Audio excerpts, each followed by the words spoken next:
Welcome back. All right, this is going to be the last video for our Word Chapter 3, and it just sort of has a smishmash of a few things that I just want to make sure I cover because you'll need to know it for grader.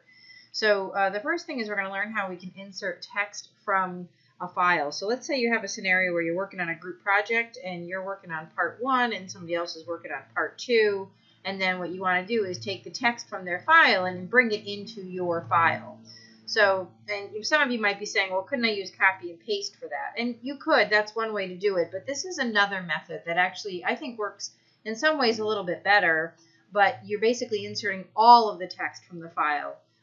So if you want to insert some of it, you would have to use copy and paste. But in this case, you're inserting all of the text from the file. So the first important thing is that you move to the position that you want to insert the text in. So you've got to have your cursor wherever they tell you to. You want to follow those directions pretty closely. And then you're going to click on the Insert tab, and you're going to go over here in the text group to where it says Object. You're going to click on the drop-down box for Object and go to Text from File, because you're literally inserting text from a file, okay? And I actually already have, I've navigated my way to the folder where the file is, but you would need to do that.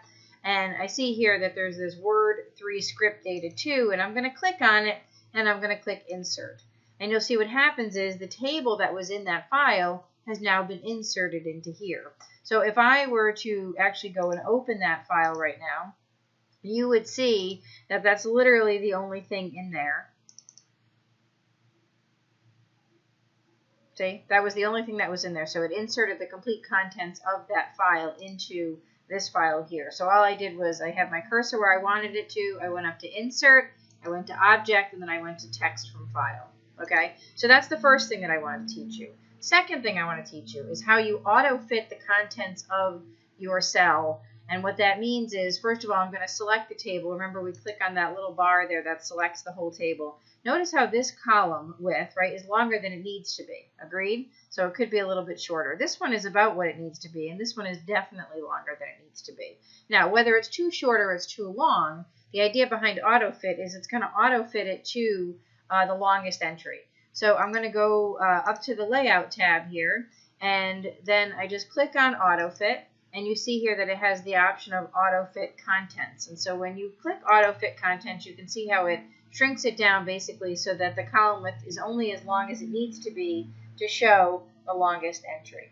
Okay, and the last thing I want to show you is when we insert a picture. So let's say I told you this was a little bit of a smishmash, but if I insert a picture and I select, say, this picture here, right?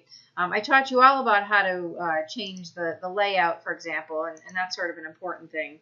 But what I sort of briefly covered, but I don't feel I did it very well, because you do need to know it for grader, is how you can align it with your margin. So let's say it tells you to align it with the top and right margin. So see how you get that green line when you bring it over? As soon as you see that green line, that indicates your right margin area.